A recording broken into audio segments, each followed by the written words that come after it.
Linda was his ex-girlfriend's mother. She looked up, her face flushed with embarrassment, strands of silver hair falling from her loose ponytail.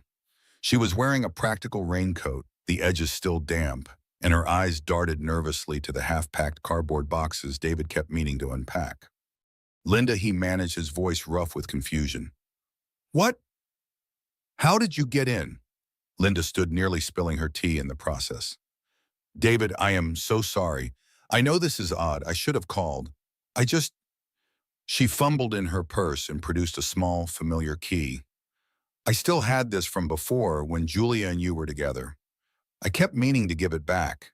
I never thought I'd use it, but tonight I didn't know where else to go. David's tension eased, replaced by a different sort of discomfort. He had never reclaimed the spare key from Linda after Julia moved out nearly 8 months ago. It had never occurred to him that anyone but Julia might use it. He set his messenger bag down and took off his jacket, letting her words sink in. Linda's apology was genuine. There was a tiredness in her voice that made David see past his own surprise. He looked at her, really looked at her, and realized how small and lost she seemed standing in his living room. She was usually so composed, the sort of person who made order out of chaos. But tonight she looked out of place and deeply unsettled. It's okay, David said quietly. You're always welcome here. You know that. Are you all right? She hesitated before sitting again, fingers still wrapped around her mug. I had a fight with Julia. It was bad. I left the house and then I just started walking. I didn't even grab my umbrella. She laughed bitterly. I walked for over an hour. When I realized how soaked I was, I remembered the spare key. David felt something soften inside him. He could picture Linda walking the dark, wet streets, too proud to ask anyone for help. He walked to the kitchen and put the kettle on, offering her more tea. The routine of it steadied them both. They sat in silence while the water boiled. David let his mind wander to those old days when he and Julia would visit Linda's house for dinner, when he still believed his life would follow a straightforward path. Linda had always been the steady presence, the calm in the storm of his and Julia's volatile relationship. He poured the tea and brought it to her, sitting on the opposite end of the sofa. Do you want to talk about it? He asked. She hesitated, then nodded. Julia is going through a rough patch. She's overwhelmed with school and work, and I think she's blaming me for a lot of it. I tried to help, and she told me she needed space. Maybe she's right, but I just needed to get out of there. David nodded, recognizing the ache in her words. Sometimes space is the hardest thing to give, he said, surprising himself with the honesty. Linda smiled weakly. You'd know, wouldn't you? The conversation drifted into gentler territory, the kind that only happens when two people are both a little raw and open. Linda asked about his job, and he told her about the pressures at the firm, the impossible deadlines, and the satisfaction he still found in designing spaces that made people feel at home. She listened intently, her librarian's curiosity peeking through her fatigue. They avoided the topic of Julia at first, but eventually the conversation circled back. Linda apologized again for letting herself in, and David reassured her. You never have to apologize for needing help, he said quietly. That's what friends do. Linda laughed, then a genuine sound this time. I suppose we are friends, aren't we, after everything? They drank their tea in silence for a few minutes, listening to the rain battering the windows. David felt the tension leave his shoulders. For the first time in months, he didn't feel quite so alone in his own home. The clock crept toward midnight. Linda made a move to gather her things, but David could see the reluctance in her movements. The rain was still coming down in sheets, and he couldn't imagine letting her walk back out into the storm. Stay, he said softly. It's late, and you shouldn't go out in this weather. You can have the guest room. Linda looked relieved, though she protested half-heartedly. Are you sure I don't want to impose? David shook his head. You're not imposing. Besides, I wouldn't sleep tonight if I thought you were out there in this weather. Linda smiled, gratitude shining through the exhaustion. She disappeared into the hallway to change into the dry clothes David offered her. As she moved about the apartment, David found himself remembering all the times Linda had made him feel welcome in her home. Now the roles were reversed. He tidied up the kitchen, lost in thought. When Linda returned, she looked more herself, the dampness gone from her hair, her features softened by relief. She thanked him again and said goodnight, her voice quieter than before. David waited until he heard the guest room door close before letting himself breathe. He stared out at the city lights, the sound of rain, a steady rhythm that echoed his own uneasy calm. He had not expected company tonight, much less the company of Linda. But now that she was here, the apartment felt warmer, more alive. He left the living room light on just in case Linda needed anything during the night, then retreated to his own room, lying awake for a long time, replaying the evening in his mind. He thought about Julia, her quick smile, her restless energy, the way things had unraveled between them. He thought about Linda, her resilience and kindness, and how strange it felt to see her so vulnerable. Most of all, he thought about how unexpectedly comforting it was to have someone else in the apartment, someone who understood loss and disappointment in a way few others could. Outside, the rain slowed to a drizzle. David closed his eyes, not sure what tomorrow would bring, but for the first time in a long while, he felt ready to find out. In the morning, he woke early to the sound of soft footsteps in the kitchen. Linda was already up making coffee, her movements familiar in a way that brought a quiet sense of peace to the place. They shared a simple breakfast, exchanging easy conversation, both a little embarrassed by the intimacy of their new arrangement. Linda offered to return the spare key, her fingers lingering on the metal as she held it out. David shook his head. "Keep it," he said, surprising them both. "You never know when you might need it." Linda looked at him, a thousand unsaid words in her eyes. "Thank you, David." As he left for work that morning, David felt a strange mix of emotions, uncertainty, hope, and a dawning sense that maybe, just maybe, something new was beginning. The sun broke through gray clouds the next morning, light falling in ribbons across David Miller's apartment. He was still getting used to sharing his space, even if only for a night. But he found himself surprisingly at ease as he moved around the kitchen.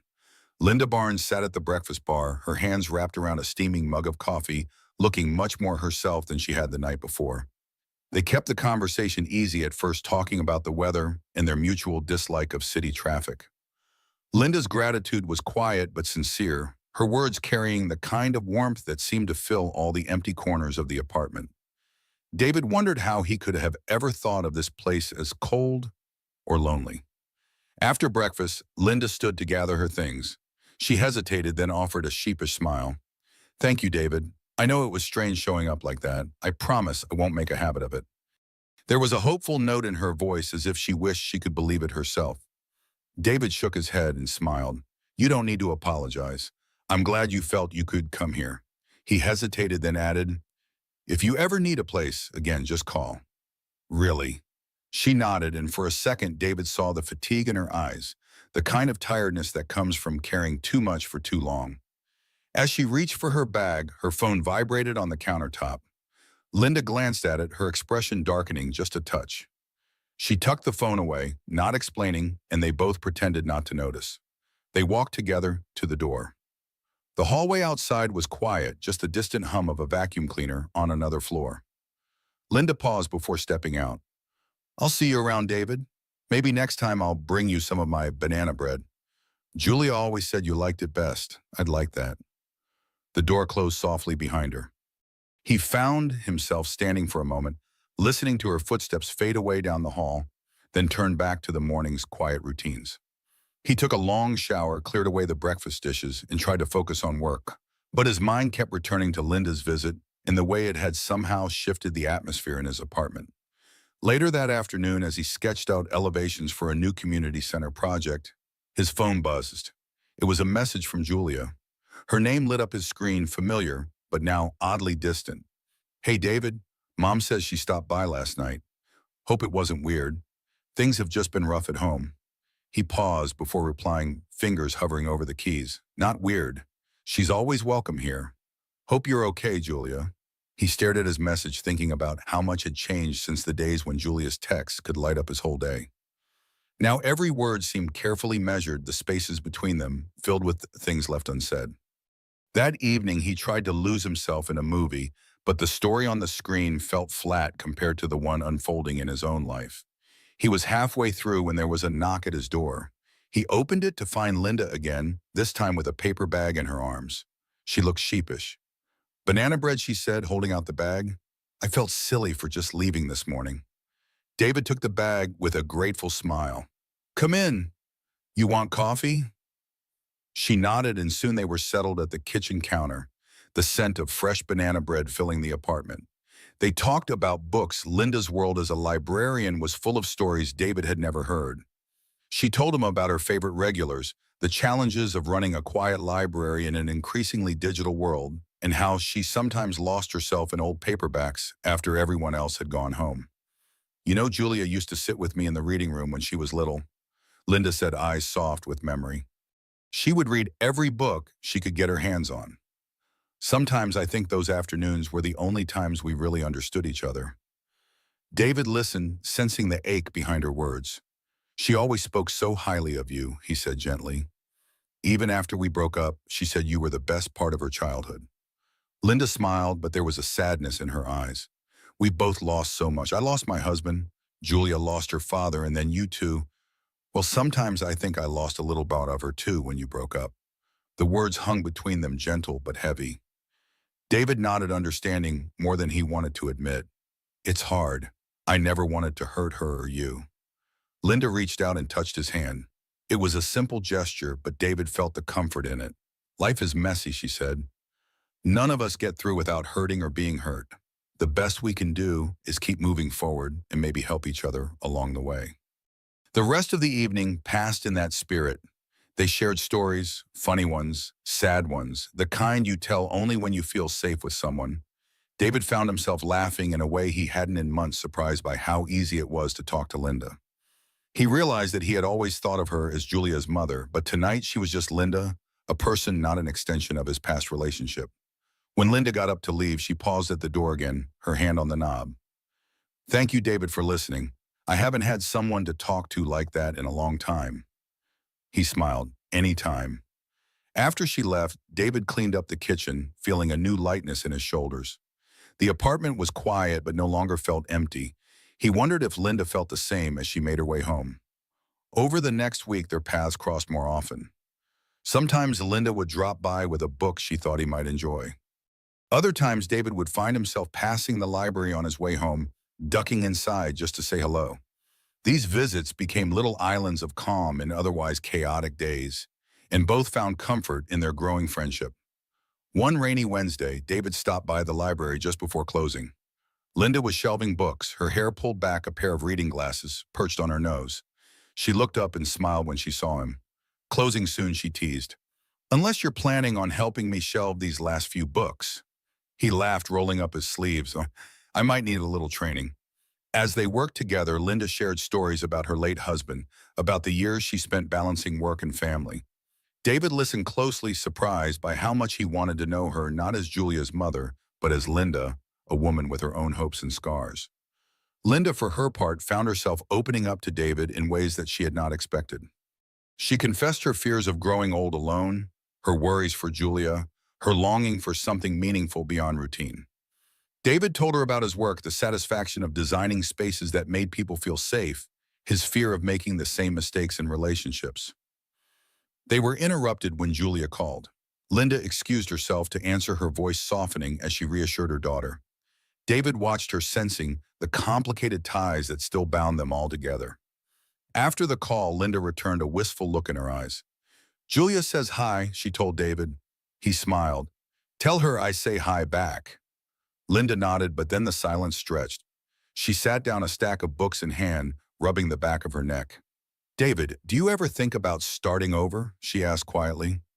He looked at her, realizing that for the first time in a long while he actually did. Lately, he admitted, I think about it a lot. Linda gave a small, hopeful smile. Me too.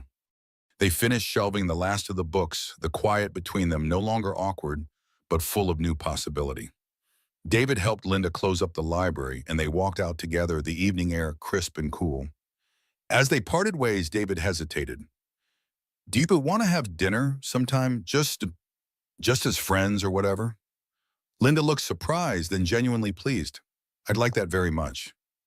They set a date for the weekend, both aware of the change, both a little nervous, but more excited than either expected. As David walked home, he realized the story of his life was shifting in ways he hadn't seen coming. The pain of the past was still there, but something new was growing, a quiet hope, fragile and real. And for the first time since Julia, David didn't dread coming home. Instead, he found himself looking forward to the next day and to whatever might come next with Linda. As the week unfolded, David Miller found his routines quietly shifting in ways he hadn't expected. He caught himself checking his phone for messages from Linda Barnes, wondering if she would drop by the library that afternoon or suggest another cup of coffee.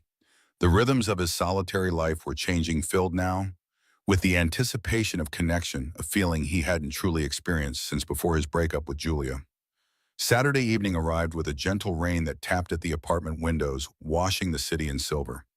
David spent the afternoon cleaning, fussing over the kitchen, as though Linda might notice a single out-of-place mug. He prepared a simple meal, roast chicken, fresh bread, a salad, and kept glancing at the clock, feeling a mix of nerves and hopefulness. Linda arrived carrying a small bouquet of wildflowers and wearing a blue cardigan that made her look both elegant and approachable. The sight of her at his door warmed the apartment more than any lamp could. When she handed him the flowers, David felt a shy happiness, surprised by how much it meant to him. "These are lovely," he said, finding a vase and arranging them with more care than he would have thought possible. Linda wandered into the living room, pausing to study the photos on his bookshelf. She lingered over an old picture of David and Julia at a beach, smiling despite the bittersweet memory. "You both look so young there," she said gently. David joined her, following her gaze. "Feels like another lifetime." Linda nodded, then turned to look at him. "I hope you don't mind me saying this, but you seem lighter lately. I think it's a good thing." David smiled. "I think it's you. I don't feel so stuck anymore." They sat together at the kitchen table, sharing the meal David had prepared. Conversation came easily, turning from favorite books to stories of their families, to travel and food, and the oddities of small-town life. David noticed how Linda's laughter would fill the space, making everything seem a little less empty. After dinner, Linda helped clear the dishes. As she rinsed plates at the sink, she glanced back at David. "You know, I haven't cooked with someone else since Julia was a kid. My husband used to say I was a control freak in the kitchen." David grinned. Then he never saw me chop onions. Their easy humor made the evening pass in a kind of soft glow. When the rain stopped, they moved to the living room. Linda settled on the couch, curling her feet beneath her, while David put on a jazz record that Julia had once given him as a birthday gift. The music was mellow, the perfect backdrop for quiet conversation. Linda's phone buzzed a few times during the evening, but she ignored it, her attention fully on David. Eventually, she sighed and glanced at the screen. "It's Julia," she said, showing him the name. David hesitated, unsure if he should say anything, but Linda read his uncertainty. "She worries about me, especially since her father passed. She's always tried to take care of me, even when I wanted to be the strong one." "Do you think she'd be upset if she knew you were here?" David asked gently. Linda shrugged. "Maybe at first. Julia doesn't always understand how lonely I get. She's so busy with her studies, her friends, but she'd want me to be happy." David nodded, sensing the complexity of their mother-daughter relationship. He thought of how Julia had once described her mother as the anchor in a storm. Now he wondered if Linda had always longed for someone to anchor her as well. They talked long into the night. Linda shared memories of her late husband, recalling his quirks and kindnesses, the way he used to make her laugh even in the hardest times. David listened, genuinely interested, sometimes offering a story of his own. He realized how much comfort he found in Linda's voice and how her presence made his apartment feel like a home. As midnight approached, Linda stretched and glanced at the clock. "I should go," she said, reluctance in her tone. David walked her to the door. As she stepped into the hallway, she hesitated. "Thank you, David, for dinner." "For, well, everything," he smiled, feeling a courage he hadn't known he possessed. "Linda, would you like to do this again? Maybe next week?" She looked pleased, almost shy. "I'd like that very much." The next day, David received a message from Julia. Her tone was light, but carried a trace of curiosity. "Hey, Mom said she had dinner with you last night. Hope you guys had fun. She seems happier lately." David replied honestly, "We did. She's good company. I think we both needed it." Later in the week, David stopped by the library after work. Linda was busy at the reference desk, glasses perched on her nose, but she looked up and smiled when she saw him. He waited patiently as she finished helping a student. Then they walked together through the quiet stacks. Linda confided that she was thinking of joining a local book club, but was nervous about meeting new people. David encouraged her, suggesting they attend together. She brightened at the idea, her eyes sparkling with something new. That Saturday, they went to the book club at a small coffee shop near the park. The group was welcoming, and Linda quickly found herself in animated conversation about her favorite novels. David watched her with admiration, glad to see her open up to others. On the way home, they stopped for ice cream, laughing at the silliness of ordering sundaes like teenagers. Linda told him she hadn't felt so carefree in years. David felt a similar sense of freedom, as if old burdens had finally started to lift, but change was rarely simple. The next evening, as David was working on design plans, there was a hesitant knock at his door. He opened it to find Julia standing there, hair damp from the rain, looking both determined and uncertain. "Can I come in?" she asked. David nodded, stepping aside. Julia entered, glancing around the apartment with nostalgia and a touch of discomfort. "I heard Mom's been spending a lot of time here," she said after a moment. David nodded. "She has. We've become friends." Julia looked down at her hands. "I'm glad she has someone. She's been so lonely since Dad died. I guess I didn't realize how hard it was for her, or for you." David felt the old ache between them, but also something new, an understanding, maybe even forgiveness. "I never wanted to make things complicated," he said quietly. "Your mom and I are just trying to find a little happiness." Julia nodded. "I know. I think I'm okay with it. I just need some time." They talked for a while, sharing memories of better days, their words gentle and careful. Julia left later that evening, and David felt a measure of peace settle over him. As spring moved into early summer, Linda and David's friendship deepened. They took walks together, shared quiet meals, and sometimes watched old movies until late at night. They learned each other's routines, their small quirks, and the silent comforts that could only come with trust. Linda grew bolder, inviting David to dinner at her place where she introduced him to her favorite family recipes. David noticed how Linda's laughter seemed to fill her apartment, her confidence growing with every new day. Linda in turn noticed the way David looked at her, a warmth and respect that was different from anything she'd felt in years. One Sunday afternoon, as they sat on a park bench with ice cream cones, Linda reached for David's hand. He looked surprised but happy, and for a moment the world seemed to shrink down to just the two of them. They sat together in comfortable silence, aware that something precious was beginning for Linda, the possibility of love after loss. For David, the hope of a future unburdened by old heartbreak. And as the sun slipped behind the city skyline, both knew that whatever came next, they would face it together. The days after Julia's unexpected visit moved slowly, colored by a mix of uncertainty and fragile hope. David Miller tried to keep busy with work, but his mind drifted constantly to Linda Barnes. He replayed their recent conversations, the gentle humor they shared, and the comfort of sitting close without the pressure of expectation. At the same time, he worried about Julia. Her words were cautious but not angry, and he wondered if she truly could accept the new bond forming between her mother and her ex. One Thursday evening after a rainstorm left the city washed clean and fragrant, David returned from a long day at the firm to find a note slid under his door. The handwriting was neat, unmistakably Linda's. It simply read, "Coffee my place whenever you have time. I made lemon bars." The words brought a smile to his face. He set his bag down, changed into something more comfortable, and made his way down the hall to Linda's apartment. She opened the door with a warm smile, hair pulled back, cardigan sleeves rolled, the scent of citrus wafting out. Her apartment glowed with small lamps and soft music, a gentle cocoon from the city outside. They settled into her cozy kitchen. Linda poured coffee, offered him a lemon bar, and leaned on the counter, studying him in the gentle light. "Rough week?" she asked. David nodded. "Work's been a mess, and I keep thinking about Julia. I hope I didn't make things harder for you two." Linda shook her head. "You didn't. I talked to her again." "She's trying, David. She told me she just wants me to be happy, even if it's not easy to see at first.